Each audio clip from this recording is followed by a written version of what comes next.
نحمدہ ونصلی علی رسولہ الکریم بسم اللہ الرحمن الرحیم۔ عزیز طلبہ السلام علیکم ورحمۃ اللہ وبرکاتہ۔ آج کی اس ویڈیو کے اندر ہم مضمون حب وطن پڑھیں گے۔ حب وطن، حب کا معنی ہے محبت اور وطن کا معنی وطن۔ حب وطن، وطن کی محبت۔ سارے جسم کو لے کر گھوم زمانے میں، بس ایک دل کی دھڑکن پاکستان میں رکھ۔ لمحہ لمحہ میں کھنچا جاتا ہوں اس کی جانب، جانے اس مٹی سے اظہر میری نسبت کیا ہے۔ انسان جس خطۂ ارض پر پیدا ہوتا ہے، جہاں پرورش پاتا ہے اور جہاں اس کے عزیز و اقارب رہتے ہیں، وہ اس کا وطن کہلاتا ہے۔ انسان کو فطری طور پر اپنے وطن کے در و دیوار سے، اس کے غنچہ و خار سے، غنچہ و خار پھول اور کانٹا، اس کے گلزار و سبزہ زار سے، باغیچے اور کھیت سے، اور اس کے کوچہ و بازار سے ایک انس ہوتا ہے۔ اس جذباتی اور فطری وابستگی کو عرف عام میں حب وطن کہا جاتا ہے۔ انسان کو اپنے وطن سے بے پناہ لگاؤ ہو جاتا ہے۔ اس نے جہاں جہاں قدم رکھے ہوتے ہیں، ان جگہوں سے اس کو ایک خاص موانست ہوتی ہے۔ موانست، انس کہتے ہیں محبت کو، یعنی محبت ہوتی ہے، اور وہ ان جگہوں کو کبھی نہیں بھلا پاتا۔ یہی حب وطن ہے، یہی حب وطن اس کو اپنے وطن کے لیے جان کا نذرانہ دینے پر مجبور کرتی ہے۔ اس کو محسوس ہوتا ہے کہ رنگ اس کو دیے ہم نے، اسے ہم نے سنوارا ہے، یہ دیس ہمارا ہے، ہمیں جان سے پیارا ہے۔ حب وطن کے بغیر انسان کی تکمیل ہی ناممکن ہے۔ اس کو اپنے وطن کے ماحول سے بھی انس ہوتا ہے، اور اس جذبہ محبت میں سرشار ہو کر وہ اپنی جان بھی قربان کرنے پر آمادہ ہو جاتا ہے۔ مثل مشہور ہے، حب الوطن من الایمان، وطن کی محبت ایمان سے ہے۔ یعنی جس طرح دیگر ارکان اسلام پر ایمان لانا ضروری ہے، اسی طرح وطن سے محبت کرنا بھی ایک درجے تک ضروری ہے۔ وطن کی محبت اخلاقی اور انسانی بنیادوں پر استوار ہونی چاہیے۔ جو سرزمین انسان کو پالتی ہے، جو ابنائے وطن انسان کو درد مندی، ہمدردی اور محبت کے جذبات سے نوازتے ہیں، تقاضۂ ایمان ہے کہ اس سے ویسی ہی محبت کی جائے۔ پرچم کشائے مہر و وفا ہے میرا وطن، انسانیت کے دل کی صدا ہے میرا وطن۔ حب وطن کوئی نئی بات نہیں، بلکہ یہ جذبہ تو ازلی اور فطری ہے۔ یعنی جب سے انسان پیدا ہوتا ہے، پیدائش سے لے کر اس کے مرنے تک انسان کے دل کے اندر یہ جذبہ پیدا کر دیا جاتا ہے، جس کا اظہار ہر ذی روح سے فطرتاً عیاں ہے۔ جانوروں، حشرات اور پرندوں کو بھی اپنے گھر سے بے پناہ محبت ہوتی ہے۔ دشمن کو بھی اللہ چھڑائے نہ وطن سے، جانے وہی بلبل جو بچھڑ جائے چمن سے۔ آرام کی صورت نہیں مسکن سے بچھڑ کر، طائر بھی پھڑکتا ہے نشیمن سے بچھڑ کر۔ چنانچہ جب پرندوں کو بھی اپنے وطن سے اس قدر پیار ہوتا ہے، تو حضرت انسان تو اشرف المخلوقات ہے۔ اس میں یہ جذبہ معجزن ہونا تو بالکل فطری عمل ہے، کیونکہ وہ اس کی اہمیت و ضرورت سے بخوبی آگاہ ہے۔ وطن کی محبت کا احساس انسان کو اس کے وطن سے پردیس میں بھی ہوتا ہے۔ پردیس میں خواہ بہشت کا سا ماحول ہی کیوں نہ ہو، انسان کو اپنے وطن سے گزارے ہوئے شب و روز کی یاد ضرور ستاتی ہے، کیونکہ مصرع ہے، جو سکھ اپنے چوبارے، نہ بلخ نہ بخارے۔ یعنی جو انسان کو اپنے گھر کے اندر سکھ نصیب ہوتا ہے اور آرام کی نیند آتی ہے، انسان کتنے ہی شہروں میں چلا جائے اور کتنے ہی آرام دہ وطن میں کیوں نہ چلا جائے، اور جہاں پر زندگی کی ہر نعمت ہو اس شہر اور وطن میں کیوں نہ چلا جائے، لیکن انسان کو وہاں پر وہ آرام میسر نہیں ہوگا جو آرام اور سکون انسان کو اپنے وطن اور اپنے گھر میں نصیب ہوتا ہے۔ اور اپنے گھر کی مٹی جو ہے، مٹی کا کچا گھر بنا ہوا ہو، انسان کو وہاں بھی آرام نصیب ہوتا ہے، اور دوسرے شہروں اور ممالک اور دوسرے وطن کے اندر انسان کے بے شک کتنے ہی عالیشان محل اور بنگلے کیوں نہ ہوں، انسان کو وہاں پر سکھ نصیب نہیں ہوتا۔ پردیس میں نہ تو وہ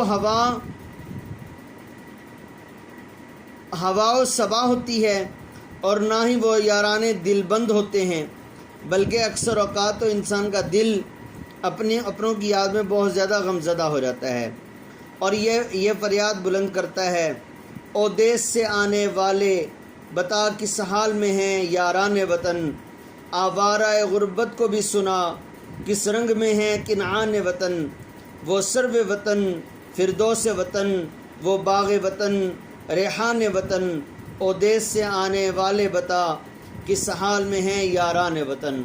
یعنی انسان جو ہے اپنے دیس سے آنے والے لوگوں سے پوچھتا رہتا ہے کہ بھئی آپ لوگ میرے ملک سے، میرے شہر سے آئے ہو، میرے وطن سے آئے ہو، بتا وہاں کے لوگ کیسے تھے، وہاں کے لوگ کس حال میں تھے، کیا تبدیلیاں واقع ہوئیں۔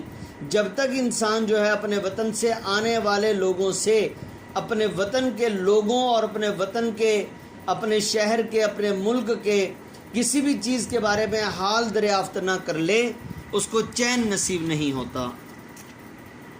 اور یہ حقیقی بات ہے، یہ صرف عام انسانوں کے اندر ہی نہیں، بلکہ یہی بات پیارے حبیب صلی اللہ علیہ وسلم کے بارے میں بھی ہے، کہ یہی تو وجہ تھی کہ جب پیارے حبیب صلی اللہ علیہ وسلم ہجرت فرمانے لگے اور مدینہ منورہ کی طرف تشریف لے جانے لگے، تو پیارے حبیب صلی اللہ علیہ وسلم مکہ میں پلے بڑے، مکہ میں پیدا ہوئے، مکہ میں 40 سال کا عرصہ گزارا، اور 40 سال کے عرصے کے بعد جب ہجرت کرنے لگے تو وہاں خانہ کعبہ کو خاص طور سے مخاطب ہو کر کہا، بلکہ مکہ کو، اور فرمایا اے مکہ تو مجھے دنیا میں سب سے زیادہ عزیز ہے، لیکن تیرے فرزند مجھے یہاں رہنے نہیں دیتے۔ تیرے باشندے مطلب قریش اور کفار جو تھے وہ پیارے حبیب صلی اللہ علیہ وسلم اور آپ صلی اللہ علیہ وسلم کے ماننے والوں پر ظلم و ستم کیا کرتے تھے۔ تو جب اللہ کی طرف سے ہجرت کا حکم ہو چکا تو نبی صلی اللہ علیہ وسلم کو جو ہے وہاں سے ہجرت کرنا پڑی، وہاں سے جانا پڑا، لیکن مکہ کی محبت پھر بھی دل کے اندر ہے، اور مکہ میں تشریف لانے کے لیے پھر بھی بے چین ہیں۔ اور اسی کی وجہ تھی کہ صلح حدیبیہ کے موقع پر جس وقت صلح حدیبیہ ہوا تو وہ عمرہ کرنے کے لیے، یعنی مکہ کی زیارت کرنے کے لیے اور خانہ کعبہ کا طواف اور اس کی زیارت کرنے کے لیے ہی تو دوبارہ تشریف لائے تھے، کہ آپ صلی اللہ علیہ وسلم کو مکہ کی یاد بار بار ستا رہی تھی، جس کی وجہ سے آپ مکہ میں تشریف لائے اور فرمانے لگے کہ چلو عمرہ بھی کر لیں گے اور ساتھ مکہ میں بھی کچھ عرصہ رہنا ہو جائے گا۔ مطلب یہ آپ صلی اللہ علیہ وسلم کا خیال تھا، لیکن اسی کی وجہ سے صلح حدیبیہ کا معاملہ جو ہے وہ طے پایا۔ حب وطن محض ایک جذبہ ہی نہیں بلکہ اس کے بہت سے تقاضے ہیں۔ اس کا سب سے بڑا تقاضا تو وطن سے وفاداری ہے، یعنی انسان کو اپنے دیس کے ذرے ذرے سے بے پناہ محبت ہو اور وہ اس کو قدر کی نگاہ سے دیکھے۔ علاوہ ازیں وطن کو عالمی برادری میں اعلیٰ اور بلند مقام دلانے کے لیے ہر طرح سے کوشش کرے۔ وطن سے وفاداری حب وطن کا تقاضا ہے، کیونکہ ہم اپنے وطن کی پیداوار کھا کر پلتے ہیں۔ اس کے سایہ دار درخت ہمیں آرام فراہم کرتے ہیں، دن کی روشنی اور رات کی چاندنی ہمارے لیے پیغام حیات بن کر آتی ہے، اس کی ہوا و صبا ہمیں مدھر گیت سناتی ہیں، اور اس کے بلند و بالا برف پوش پربت ہمیں تحفظ کا احساس دلاتے ہیں، یعنی پہاڑ وغیرہ، اونچی چٹانیں وغیرہ، بڑی بڑی چٹانیں، یہ ہمیں تحفظ کا احساس دلاتے ہیں۔ یہی وجہ ہے کہ دنیا بھر کے فنکاروں نے اپنے وطن سے محبت کا اظہار کیا۔ کوئی بندہ صحرائی بن کر خوش ہوا تو کوئی مرد کوہستانی کہلا کر جھوم اٹھا، کسی نے اپنے وطن کو سونی دھرتی سے نسبت دی تو کوئی اس کو چاند سے تشبیہ دیتا رہا۔ میرے دیس کے ذرے ذرے میں تنویر جمال خوباں ہے، اس گلشن کا ہر برگ و شجر تصویر جمال خوباں ہے۔